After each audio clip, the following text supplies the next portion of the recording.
నమస్తే అండి. నా పేరు Uma. Welcome back to dream kitchen. ఈరోజు మన డ్రీమ్ కిచెన్‌లో చేపల పులుసు చేయడం రాని వాళ్ళు కూడా ఈజీగా, టేస్టీగా ముక్కలు విడిపోకుండా ఎలా ప్రిపేర్ చేసుకోవాలో ఈ వీడియోలో మీతో షేర్ చేసుకుంటాను. వీడియోని స్కిప్ చేయకుండా చివరి వరకు చూడండి.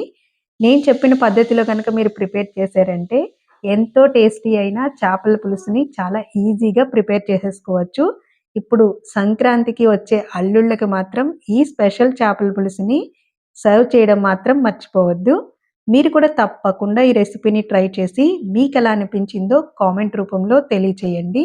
ఈ సీజన్‌లో వేడి వేడి అన్నంలో వేడి వేడి చేపల పులుసు వేసుకొని తింటే ఉంటుందండి. ఇంకా అమృతంలా ఉంటుంది. ఇంకా లేట్ చేయకుండా రెసిపీ ప్రాసెస్‌లోకి వెళ్ళిపోదాం.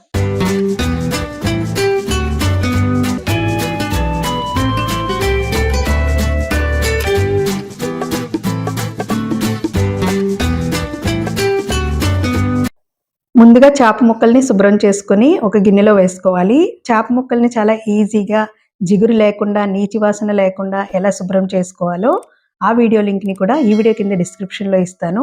ఎవరికైనా అవసరం అనుకుంటే ఒకసారి చూడండి. తర్వాత ఒక టేబుల్ స్పూన్ పసుపు, 2 టేబుల్ స్పూన్స్ కారం, 1 టేబుల్ స్పూన్ ఉప్పు, 1 టేబుల్ స్పూన్ అల్లం వెల్లుల్లి paste, 1 tablespoon garam masala powder వేసుకొని ముక్కలకి మొత్తం ఈ మసాలా అంతా పట్టేలాగా ఈ విధంగా కలిపేసుకొని పక్కన పెట్టుకోవాలి. తర్వాత ఒక పెద్ద నిమ్మకాయ సైజ్ అంత చింతపండుని వాటర్‌లో వేసుకొని నానబెట్టుకొని పక్కన పెట్టుకోవాలి. తర్వాత మిక్సీ జార్ తీసుకొని మిక్సీ జార్‌లో కట్ చేసి పెట్టుకున్న 4 ఉల్లిపాయల్ని యాడ్ చేసుకోవాలి.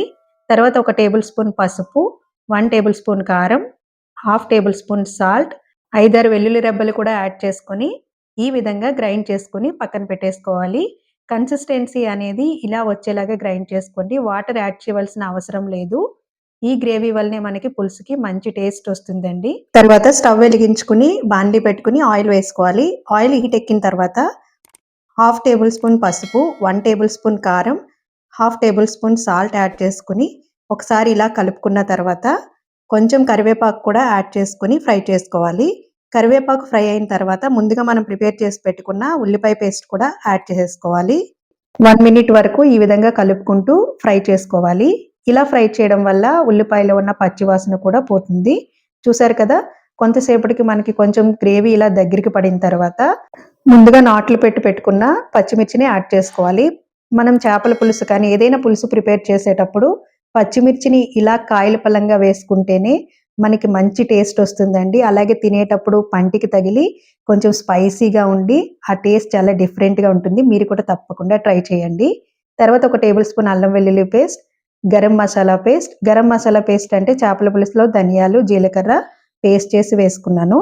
ఇది ఫ్రెష్‌గా వేసుకుంటేనే మనకి పులుసుకి మంచి టేస్ట్ వస్తుంది.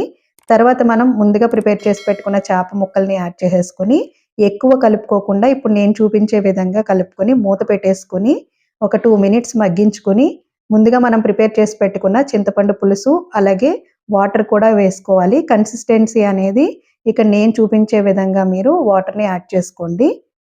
చూసారు కదా! ఈ విధంగా ఒకసారి కలుపుకొని మూత పెట్టేసుకొని ఒక 3 మినిట్స్ మరిగించుకున్నారంటే మనకి ఇలా పులుసు కొంచెం దగ్గరికి పడుతుంది. ఇలా పులుసు మరుగుతున్నప్పుడే కొంచెం కరివేపాకు యాడ్ చేసుకొని ఒక చిన్న బెల్లం ముక్క కూడా యాడ్ చేసుకొని ఇప్పుడు నేను చూపించే విధంగా మీరు బాండ్లీని ఇలా కలుపుకోవాలి. మనం గరిటె పెట్టి ఎక్కువ కలిపేస్తే ముక్కలు విడిపోయే ఛాన్స్ ఉంటుందండి. ఇప్పుడు ఒకసారి టేస్ట్ చూసుకొని మీకు ఒకవేళ మీ టేస్ట్ ప్రకారం సాల్ట్ కానీ, కారం కానీ సరిపోకపోతే యాడ్ చేసుకోవచ్చు. చూసారు కదా! ఈ విధంగా ఒక 3-4 మినిట్స్ మనం మరిగించుకున్నామంటే ఎంతో టేస్టీ అయిన చేపల పులుసు రెడీ అయిపోయినట్లే. ఇంకా సర్వ్ చేసేసుకోవడమే. మీరు కూడా ఈ సంక్రాంతికి తప్పకుండా ఈ చేపల పులుసుని ట్రై చేయండి. మన ఛానల్‌లో చేపల రెసిపీస్ ఇంకా ఉన్నాయండి. ఆ వీడియోస్ లింక్‌ని కూడా ఈ వీడియో కింద డిస్క్రిప్షన్‌లో ఇస్తాను. ఒకసారి చూడండి.